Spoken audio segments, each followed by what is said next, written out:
Hey hello guys, welcome back to my YouTube channel. Myself Ritika. और आज इस video में हम बात करने वाले हैं कि कैसे एक डेंटिस्ट आपके मिसिंग टीथ को रिप्लेस कर सकता है।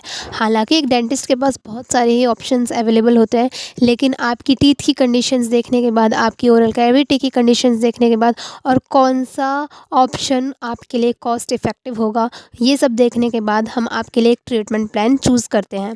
तो सबसे पहले हम बात करते हैं कंप्लीट डेंचर की। कंप्लीट डेंचर क्या होता है? अगर पेशेंट के मुंह में एक भी दांत नहीं होता है तो उसे ऊपर और नीचे दोनों ही पूरे जबड़े बना के दिए जाते हैं, जो कि निकाले जा सकते हैं। तो ये रिमूवेबल कंप्लीट डेंचर्स होते हैं। इसके बाद हम बात करते हैं आरपीडी के बारे में। आरपीडी का मतलब होता है रिमूवेबल पार्शियल डेंचर, यानी कि जो आसानी से निकल सके और पेशेंट अपने हाथों से इसको पहन सकता है और निकाल सकता है। आरपीडी तब देते हैं अगर पेशेंट के मुंह में कुछ दांत प्रेजेंट होते हैं और कुछ दांत प्रेजेंट नहीं होते हैं। तो उस कंडीशन में हम पेशेंट के दांतों मिसिंग टीथ को रिप्लेस करने के लिए आरपीडी बना के देते हैं। उसके बाद आते हैं एफपीडी। एफपीडी बनाने के लिए हम जो दांत नहीं है उसके अगल बगल के दोनों दांतों की पहले कटिंग करते हैं और उसकी सपोर्ट की मदद से खाली दांत को हम फिल करते हैं। ये होता है फिक्स्ड पार्शियल डेंचर। इसको हम सीट कर देते हैं परमानेंट सीमेंट की हेल्प से। जो फोर्थ ऑप्शन आता है हमारा इम्प्लांट्स का। इम्प्लांट्स हम कंप्लीट डेंचर्स में भी दे सकते हैं और जिनमें कुछ दांत प्रेजेंट होते हैं कुछ नहीं होते उनमें भी हम इम्प्लांट्स दे सकते हैं।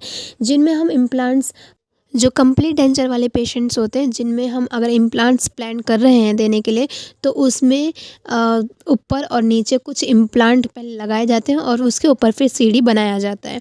तो इस तरह से वो फिक्स्ड हो जाता है। उसके अलावा जिनमें कुछ दांत प्रेजेंट होते हैं कुछ नहीं होते हैं, उनमें भी हम जहाँ दांत नहीं होते वहाँ पे हम बिना दांत की कटिंग करे बोन के अंदर इम्प्लांट डालते हैं और उसके ऊपर क्राउन दे देते हैं। तो अभी तक का इम्प्लांट सबसे बेस्ट तरीका होता है।